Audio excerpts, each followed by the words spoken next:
Hello dear students. आज हम जो टॉपिक पढ़ने जा रहे हैं दैट इज़ मोनोसैकेराइड्स।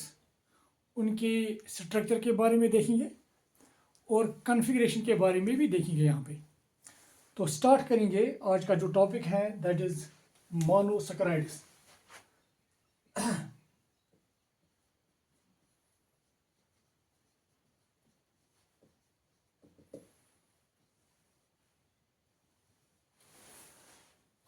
इससे पहले हमने ये पढ़ा था कि जो कार्बोहाइड्रेट्स हैं उनको डिफरेंट तरीक़ों से क्लासीफाई किया गया था।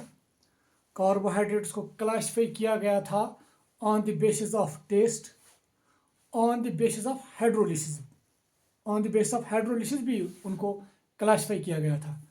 तो हाइड्रोलिसिस के बेसिस पे अगर आपको याद होगा, जो कार्बोहाइड्रेट है अगर हम उनको क्लासीफाई करेंगे on the basis of hydrolysis,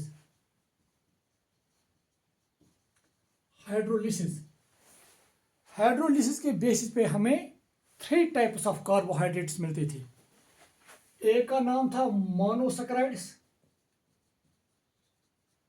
जिसके बारे में हम आज पढ़ेंगे।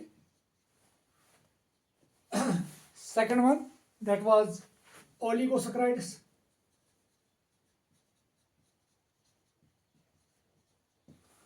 और तीसरा था पॉलीसैकेराइड्स।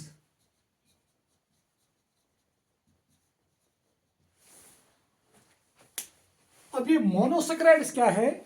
मोनोसैकेराइड्स वो कार्बोहाइड्रेट्स हैं जिनको हम फर्दर हाइड्रोलाइज नहीं कर पाते हैं इनटू सिंपलर यूनिट्स, और ओलिगोसैकेराइड्स वो कार्बोहाइड्रेट्स हैं जो हम हाइड्रोलाइज कर सकते हैं into 2 to 10 monosaccharide units. Oligosaccharides को हाइड्रोलाइज करने पर हमें 2 to 10 मोनोसैकेराइड यूनिट्स मिलते हैं। और इसी तरह से जो पॉलीसैकेराइड्स है, ये वो कार्बोहाइड्रेट्स हैं जिनको अगर हम हाइड्रोलाइज करेंगे तो वहां पे बहुत सारे मोनोसैकेराइड यूनिट्स हमें मिलते हैं। तो बात करेंगे हम अब मोनोसैकेराइड्स की। तो अब मोनोसैकेराइड्स को कैसे डिफाइन करेंगे? These are the carbohydrates which can not be hydrolysed into simpler molecules. तो यहां पे डिफाइन करेंगे फिर मोनोसैकेराइड्स और कार्बोहाइड्रेट्स, ये कार्बोहाइड्रेट्स ही है, और कार्बोहाइड्रेट्स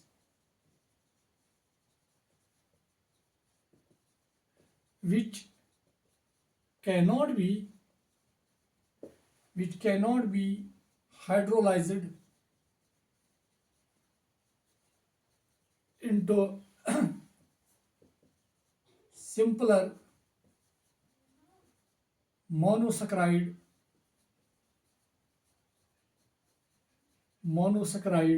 units, जिनको हम सिंपलर मोनोसैकेराइड यूनिट्स में हाइड्रोलाइज नहीं कर सकते हैं, उन्हीं को हम कहते हैं मोनोसैकेराइड्स।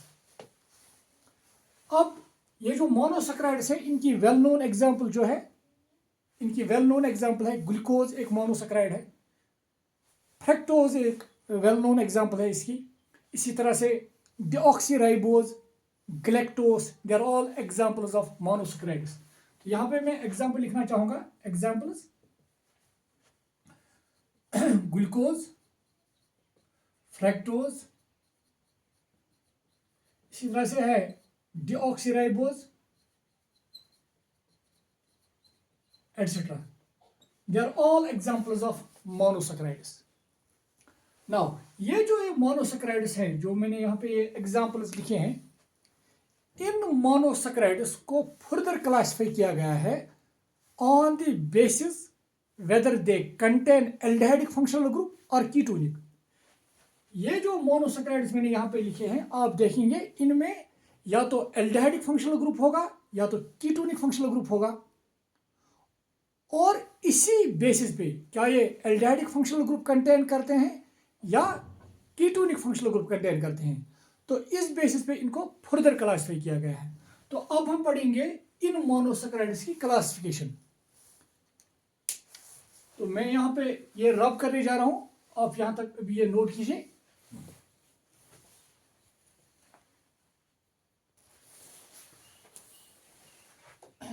नाउ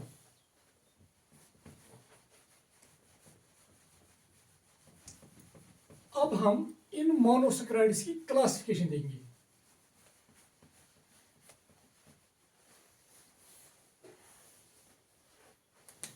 तो ये जो मोनोसैकेराइड्स हैं इनको क्लासिफाई किया गया है दो ग्रुप्स में।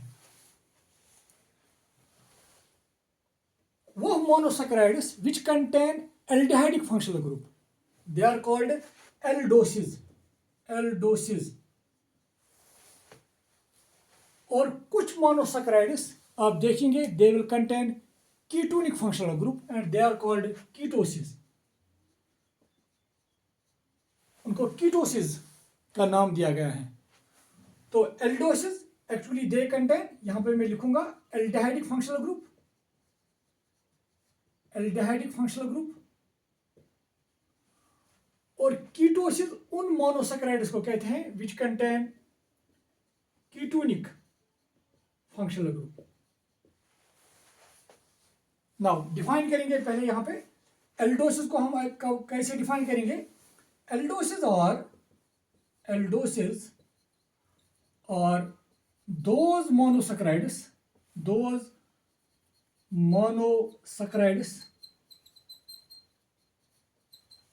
which contain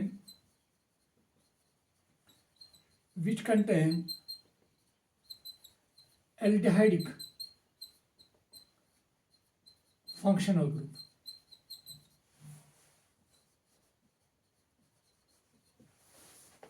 वो मोनोसैकेराइड्स जिनमें आप एल्डिहाइडिक फंक्शनल ग्रुप देखोगे उन्हीं को हम एक और नाम देते हैं, दे are called aldoses.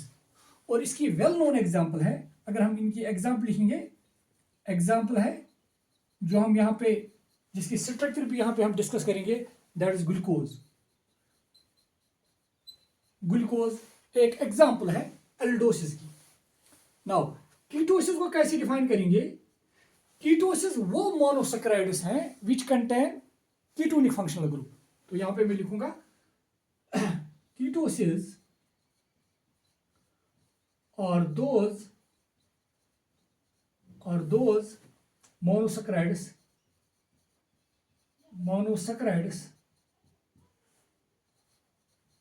which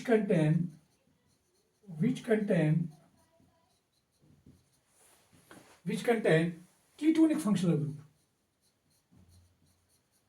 ketonic functional group।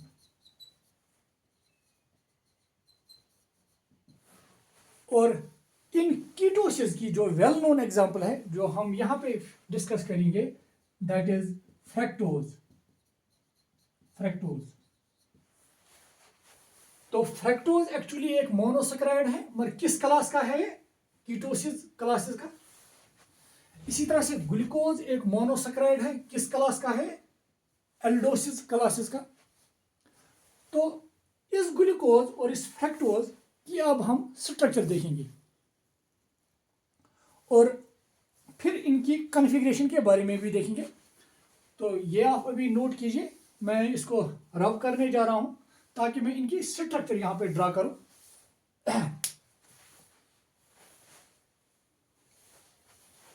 तो मैं रब करने जा रहा हूं।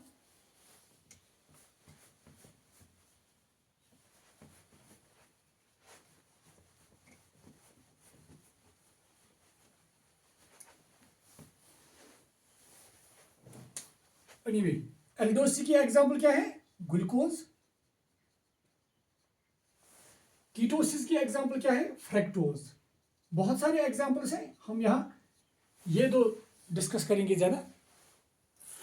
नाउ अब ये ग्लूकोज जो है, ग्लूकोज की स्ट्रक्चर, इस ग्लूकोज की स्ट्रक्चर मैं यहां पे ड्रा करूंगा और आपको भी ये याद ऐसे ही रखनी है कि वहां पे आप देखोगे OH ग्रुप्स और जिस साइड से भी OH ग्रुप्स होंगे वो उसी साइड से आप याद रखोगे। एक्चुअली इस ग्लूकोज की स्ट्रक्चर सबसे पहले दी थी एक साइंटिस्ट ने जिसका नाम था एमिल फिशर।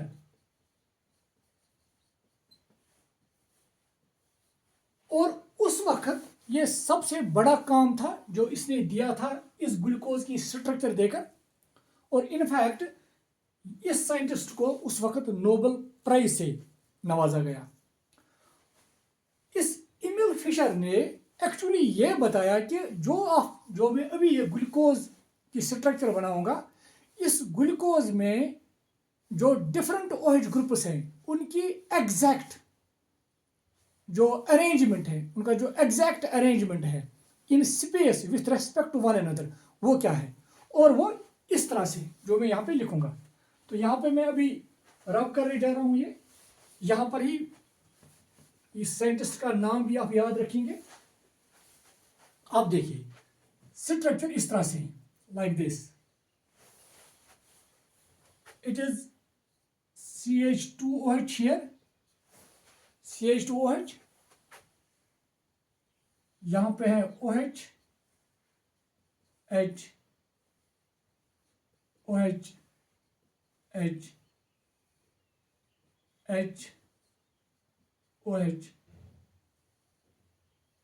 OH, H, और यहां पे है CHO। और यह है एक्चुअली ग्लूकोज की स्ट्रक्चर। और कौन सी स्ट्रक्चर, इसको नाम ही देते हैं, it is Fischer projection of glucose. It is a Fischer projection of glucose. और इनफैक्ट आप देखते हैं इट इज ओपन स्ट्रक्चर, ये ओपन स्ट्रक्चर है ग्लूकोज की।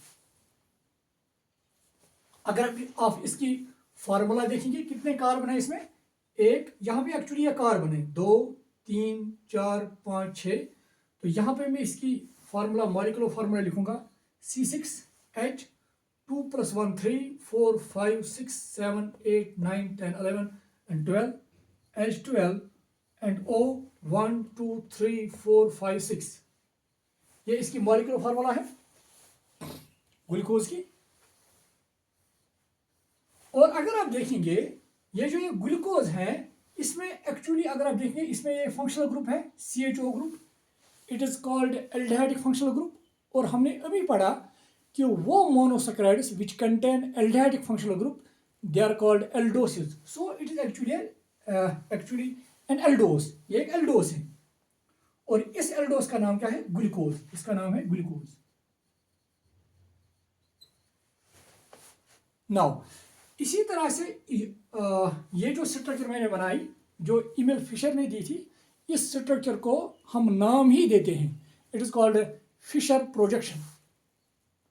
तो यही फिशर प्रोजेक्शन हम फ्रैक्टोज की भी बनाएंगे ताकि आपको पता चल जाए कि वहाँ पे कहाँ ये कीटोनिक फंक्शनल ग्रुप है जिसकी वजह से इसको कीटोसिस में रखा गया है। तो स्ट्रक्चर देखेंगे, कीटोन के फंक्शनल ग्रुप जो स्ट्रक्चर है वो इस तरह से है like this, it is CH2OH, OHH, it is OHH, it is HOH, and here we have C double bond O, और यहाँ पे है CH2OH, and this is the Fisher projection of fructose, याद रखेंगे आप। और यहाँ पे जो मैंने ये ग्रुप्स दिखाए हैं OH, यहाँ पे राइट साइड पे, यहाँ पर भी राइट साइड, यहाँ पे H है राइट साइड में, यहाँ पे OH, ये आपको ऐसे ही याद रखना है। It is the actual arrangement of these OH groups in space with respect to one another.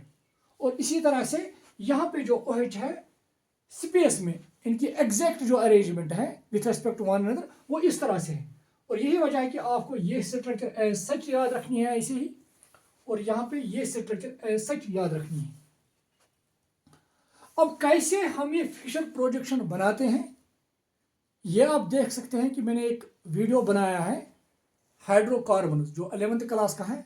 वहाँ पे जो इंट्रोडक्टरी लेक्चर है, लेक्चर 2 मुझे लग रहा है वहाँ, तो वहाँ पे अगर आप देखेंगे तो वहाँ वो समझ पाएंगे कि कैसे हम एक मॉलिक्यूल की स्ट्रक्चर फिशर प्रोजेक्शन में बना सकते हैं।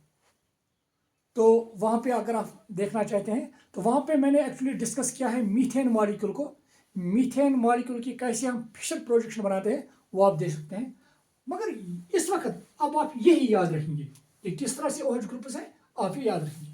नाउ इस स्ट्रक्चर की तरफ फिर जाएंगे। अगर आप देखेंगे ये जो स्ट्रक्चर है इसमें कितने कार्बन है, 1 2 3 4 5 6 H2 + 1 3 4 5 6 7 8 9 10 11 12 H12 एंड O6। इसकी भी फार्मूला C6H12O6 है। मगर अगर आप देखेंगे यहाँ पे एल्डिहाइड फंक्शनल ग्रुप है, यहाँ पे कीटोनिक फंक्शनल ग्रुप है, तो इसका नाम क्या है, फ्रक्टोज। और एक और पॉइंट, इसमें आप देख रहे हैं कि यहाँ पे कीटोनिक फंक्शनल ग्रुप है और कीटोनिक फंक्शनल ग्रुप की वजह से इसको रखा गया है कीटोसिस में। तो यही वजह है फ्रक्टोज एक एग्जाम्पल है कीटोसिस की। नाउ अब एक और पॉइंट जो इस ग्लूकोज और फ्रक्टोज के बारे में हम डिस्कस करने जा रहे हैं। ये जो एल्डोसिस है, अगर आप देखेंगे एल्डोसिस, ये एल्डोस है, मगर इस एल्डोस में कितने कार्बन है, अगर आप देखेंगे 1 2 3 4 5 6, ये वो एल्डोस है जिसमें 6 कार्बन है। इसको हम एक और नाम भी देते हैं डिपेंडिंग अपॉन कि इसमें कितने कार्बन हैं, एक एल्डोस में कितने कार्बन हैं, उस बेसिस पे भी हम इनको नाम देते हैं। वो एल्डोस जिसमें 6 कार्बन है इसको हम नाम देते हैं aldohexoses. Aldo because of the aldehyde functional group और hexoses because of 6 carbon atoms. तो फिर ये एक एल्डोहेक्सोस भी है। तो यहां पर मैं ये भी लिखूंगा, actually it is also example of aldohexoses. तो एक एल्डोस में कितने कार्बन हैं उनको फर्दर क्लासिफाई किया गया है। वो एल्डोस जिसमें 6 कार्बन है उसको एल्डोहेक्सोस का नाम दिया गया है, और वो एल्डोस जिसमें 5 कार्बन है उसको एल्डोपेंटोस नाम दिया गया है, और वो एल्डोस जिसमें 4 है उसको एल्डोटेट्रोस नाम दिया गया है, और सबसे छोटा एल्डोस जो है उसमें 3 कार्बन है और उसको नाम दिया गया है एल्डोट्रायोस। ये आप याद रखेंगे। तो एक एल्डोस में कितने कार्बन है उस बेसिस पे उनको फर्दर क्लासिफाई किया गया है, जैसे कि aldotrioses, aldotetroses, aldopentoses and aldohexoses. Same is case with ketoses. Ketoses को भी इसी तरह से क्लासिफाई किया गया है। वह कीटोस जिसमें 6 कार्बन है उसको नाम दिया गया है कीटोहेक्सोस,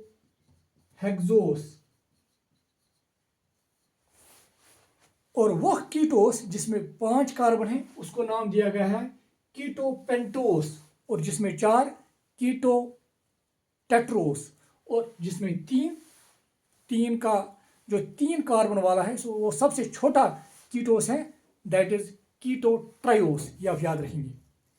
तो कीटोसिस को भी फर्दर क्लासिफाई किया गया है on the basis of number of carbon atoms in the ketose. तो अगर 6 है तो कीटोहेक्सोस, अगर 5 है कीटोपेंटोस एंड सो ऑन। तो अगर आप यहाँ पे देखेंगे ये वो कीटोस हैं जिसमें कितने कार्बन है, 6, तो ये फिर एक एग्जांपल है कीटोहेक्सोस की भी। तो ये एक कीटोहेक्सोस भी है। और इस तरह से आपको ये समझ आया कि एल्डोहेक्सोस, इसको एक और नाम से भी हम जान सकते हैं एल्डोहेक्सोस, और इसको कीटोहेक्सोस भी कह सकते हैं क्योंकि इसमें 6 कार्बन है। अब ये जरूरी नहीं सिर्फ फ्रक्टोज को ही हम कीटोहेक्सोस कहेंगे, कोई भी कीटोस जिसमें कितने कार्बन होंगे, 6, उसको हम कीटोहेक्सोस का नाम दे सकते हैं। और इसी तरह से जिसमें 5 ketopentoses and so on. So this was about aldoses और कीटोसिस के बारे में। नाउ ये जो यहाँ पे मैंने स्ट्रक्चर बनाए हैं एक ग्लूकोज और फ्रक्टोज की, इन मोनोसैकराइड्स की हम इनको कॉन्फ़िगरेशन असाइन करते हैं। और अब इसकी कॉन्फ़िगरेशन क्या है, इसको हम कॉन्फ़िगरेशन देते हैं by considering the standard carbohydrate जिसका नाम है ग्लिसरॉल्डिहाइड। ग्लिसरॉल्डिहाइड को स्टैंडर्ड मान के हम मोनोसैकराइड्स की कॉन्फ़िगरेशन देते हैं, और वो कॉन्फ़िगरेशन है D&L कॉन्फ़िगरेशन। तो डी एंड एल कॉन्फ़िगरेशन के बारे में यहाँ पे देखेंगे। मैं यहाँ पे थोड़ा रब करूंगा। नाउ पहले हम देखेंगे ये ग्लिसरॉल्डिहाइड। तो यहाँ ये अभी मैं यहाँ पर ही रखूंगा ताकि आप इजीली फिर बता सकेंगे कि क्या ये डी फॉर्म है या एल फॉर्म। तो जो भी तो ये जो हमारा अब टॉपिक होगा that is D L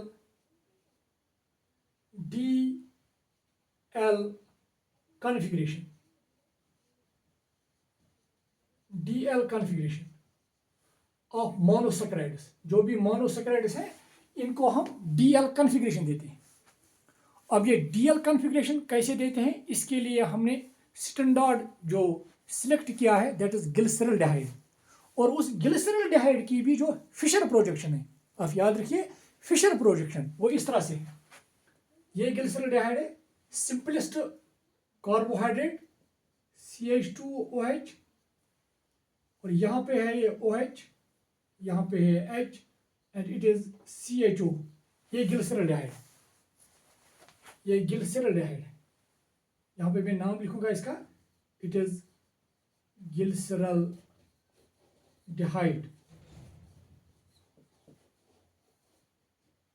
now अगर मैं आपको ये कहूं कि ये चूंकि एक मोनोसैकेराइड है, ये एक मोनोसैकेराइड है, इस मोनोसैकेराइड में कौन सा फंक्शनल ग्रुप है आप देख पा रहे होंगे, it is CHO group, aldehydic functional group. तो ये एक एल्डोस है, डेफिनेटली इट इज एल्डोस। कितने कार्बन है इस एल्डोस में, 3 कार्बन है। तो ये कौन सा एल्डोस होना चाहिए, डेफिनेटली इट इज एल्डोट्रायोस। नाउ अब ये जो ग्लिसरॉल्डिहाइड है जिसको स्टैंडर्ड माना है D and L configuration assign करने के लिए, इस तरह से हम कॉन्फ़िगरेशन देते हैं कि ये जो ग्लिसरॉल्डिहाइड है इसमें जो कार्बन है, अगर आप नंबरिंग दे देंगे, it is carbon number 1, carbon number 2, carbon number 3। तो लास्ट कार्बन है ये, लास्ट बट 1 कार्बन है ये। इस कार्बन को नाम देते हैं, it is also called penultimate carbon. It is called penultimate carbon, ये भी आप याद रखेंगे। लास्ट बट 1 कार्बन को क्या बोलते हैं, पेनल्टीमेट कार्बन। और इस पेनल्टीमेट कार्बन पे ये देखना पड़ता है कि ये जो OH है वो किस साइड से है। अगर ये OH राइट साइड से है तो इसको हम डी कॉन्फ़िगरेशन असाइन करते हैं, और अगर इस पेनल्टीमेट कार्बन पे OH लेफ्ट साइड से है तो इसको हम एल कॉन्फ़िगरेशन देते हैं। क्योंकि यहाँ पे OH ग्रुप राइट साइड से है तो इसको क्या दे देंगे, D. So it is actually D glyceraldehyde. Now in fact अगर हम इसकी मिरर इमेज ले लेंगे, यहाँ पे ये मैंने मिरर यहाँ पे दिखाया, तो इसकी जो मिरर इमेज होगी वो किस तरह की होगी, लाइक दिस। ये CHO यहाँ पे, ये OH ग्रुप इस साइड से होगा, फिर H इस साइड से, यहाँ पे CH2OH, it is again A glyceraldehyde.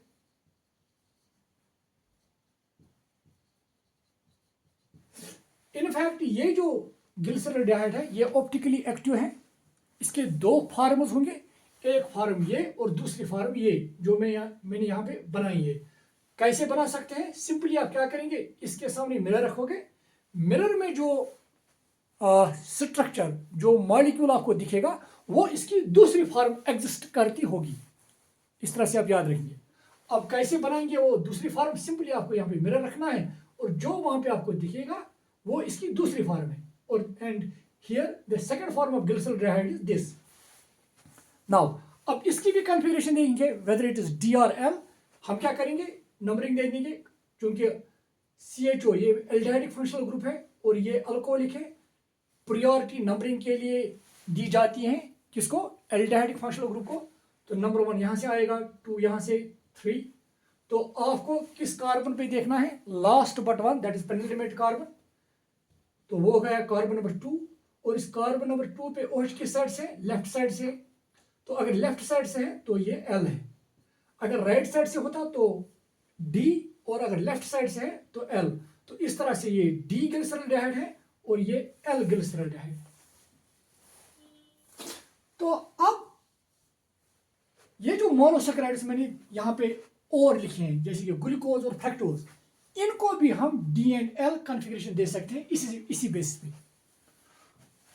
अगर आप इस ग्लूकोज की कॉन्फ़िगरेशन असाइन करना चाहते हैं तो आपको भी क्या देखना है, इसके पेनल्टीमेट कार्बन पे जो OH ग्रुप है वो किस साइड से है, क्या वो राइट साइड से है या लेफ्ट साइड से। अगर वो राइट साइड से है then it is D glucose, और अगर वो लेफ्ट साइड से है तो then it is L glucose. Now देखिए नंबरिंग कहाँ से स्टार्ट करेंगे, यहाँ से, क्योंकि एल्डिहाइड फंक्शनल ग्रुप है 1 2 3 4 5 6। आपको किस कार्बन में देखना है, पेनल्टीमेट कार्बन। पेनल्टीमेट कार्बन कौन कार्बन होता है, last but one, that is this. तो यहाँ पे OH किस साइड से, राइट साइड से, तो ये कौन सा ग्लूकोज होगा, D glucose, and definitely it is D glucose, in fact it is D glucose. और मुझे उम्मीद है कि आपको समझ आ रहा है कि इसको आप डी ग्लूकोज क्यों कहेंगे। नाउ अगर आप इस फ्रक्टोज को भी ये कॉन्फ़िगरेशन असाइन करेंगे D and L, whether it is D और एल, तो पहले इसको नंबरिंग दे देंगे, फिर पेनल्टीमेट कार्बन पे देखेंगे OH किस साइड से। यहाँ पे OH है अल्कोहलिक फंक्शनल ग्रुप, यहाँ पे अल्कोहलिक, और यहाँ पे कीटोनिक। क्योंकि कीटोनिक फंक्शनल ग्रुप इस साइड से नजदीक है तो नंबरिंग यहाँ से स्टार्ट होगी 1 2 3 4 5 6। तो लास्ट बट वन कार्बन कौन है, ये कार्बन नंबर 5। वहां पे देखना है OH किस साइड से, यहाँ पर भी OH राइट साइड से, तो ये कौन सा फ्रक्टोज होगा, definitely D fructose, simple. Now अब हम ये बता सकते हैं कि जो गिवन मोनोसैकेराइड होगा, अगर हमें कोई मोनोसैकेराइड दिया हुआ होगा इन दिस फिशर प्रोजेक्शन, हम बता सकते हैं whether that is D form और एल फॉर्म। तो मुझे उम्मीद है कि यह आपको समझ आया होगा। नाउ एक और पॉइंट जो मैं यहाँ पे कहना चाहूंगा, ग्लिसरॉल्डिहाइड की ही बात करेंगे। यहाँ पे ग्लिसरॉल्डिहाइड, ये जो डी ग्लिसरॉल्डिहाइड है ये ऑप्टिकली एक्टिव है। ऑप्टिकली एक्टिव होने का मतलब है कि अगर हम इसका सोल्यूशन ले लेंगे और उस सोल्यूशन में प्लेन पोलराइज्ड लाइट पास करेंगे तो ये उस प्लेन पोलराइज्ड लाइट को बेंड करेगा, और अगर ये बेंड कर रहा है then it is optically active, अगर बेंड नहीं कर रहा है then it is optically inactive. मतलब मैं यहां से ही कह रहा हूं इट इज ऑप्टिकली एक्टिव, तो बेंड कर रहा है। अब ये बेंड किस साइड से कर रहा है, either it can bend towards right और लेफ्ट, और वो ऑप्टिकली एक्टिव मॉलिक्यूल जो प्लेन पोलराइज्ड लाइट को बेंड करता होगा राइट साइड से, that is called dextrorotatory, और जो लेफ्ट साइड बेंड करता होगा दैट इज लीवो रोटेटरी। और देखा गया है ये डी ग्लिसरॉल्डिहाइड है, अगर आप इसकी ऑप्टिकल रोटेशन देखोगे, it rotates the plane polarised light. ये जो प्लेन पोलराइज्ड लाइट है उसको ये बेंड कर रहा है टुवर्ड्स राइट, तो ये कौन सी फॉर्म है फिर, डेक्स्ट्रो रोटेटरी। तो यहां पे मैं लिखूंगा, मुझे लग रहा है कि यहां पे जगह है, दिस डी फॉर्म जो डी ग्लिसरॉल्डिहाइड है it is dextrorotatory, dextrorotatory, dextro ROTA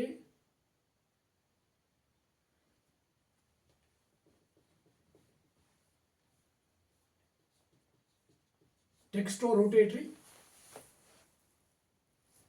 और इसकी जो मिरर इमेज है ये वाली एल ग्लिसरॉल्डिहाइड, ये देखा गया है it bends the plane polarised light towards left, then it is levorotatory. इसको levorotatory, levorotatory, so it is dextro-rotatory form and it is levo-rotatory form। अब ये डेक्स्ट्रो-रोटेटरी फॉर्म जो है इसको हम एक और तरीके से भी रिप्रेजेंट करते हैं, या हम सीधे लिखेंगे डेक्स्ट्रो-रोटेटरी और डी स्मॉल डी, और पॉजिटिव साइन से इसको रिप्रेजेंट करते हैं। और जो लीवो-रोटेटरी फॉर्म है इसको रिप्रेजेंट करते हैं स्मॉल एल और माइनस साइन से, याद रखना है। नाउ इंपॉर्टेंट पॉइंट जो आप यहां पे याद रखोगे, ये जो डी ग्लिसरॉल्डिहाइड है जो ऑप्टिकली एक्टिव है और ऑप्टिकली एक्टिव है, it rotates the plane polarised towards right, so it is dextrorotatory. क्या इसका ये मतलब है कि जो भी डी फॉर्म होगी, कैपिटल डी आई मीन जिसकी कॉन्फ़िगरेशन डी होगी, क्या वो डेक्स्ट्रो रोटेटरी होगा? ये जरूरी नहीं है। There is no relation between this configuration और ऑप्टिकल रोटेशन के बारे में। हाँ, ये देखा गया है, ये जो डी ग्लिसरॉल्डिहाइड है, यहां पे डी ग्लिसरॉल्डिहाइड डेक्स्ट्रो रोटेटरी है, मगर ये जरूरी नहीं है कि जो भी कोई मोनोसैकेराइड जिसकी कॉन्फ़िगरेशन डी होगी वो डेक्स्ट्रो रोटेटरी ही होगा। डी कॉन्फ़िगरेशन वाला मोनोसैकेराइड डेक्स्ट्रो रोटेटरी भी हो सकता है और लीवो रोटेटरी भी हो सकता है। ये डेक्स्ट्रो रोटेटरी और लीवो रोटेशन ये आप चेक कर सकते हैं एक्सपेरिमेंटली। इस डेक्स्ट्रो रोटेटरी और लीवो रोटेटरी की कोई भी रिलेशन नहीं है with D and L configuration, इनके साथ कोई भी रिलेशन नहीं है। तो ये एक इंपॉर्टेंट पॉइंट था जो आप याद रखेंगे। और अब ये ऑप्टिकल एक्टिविटी जो मैंने यहाँ पे कहा, इसके बारे में आपने डिटेल में पढ़ा होगा। जो हेलो अल्केन्स हैं वहाँ पे हम ऑप्टिकल एक्टिविटी के बारे में पढ़ते हैं।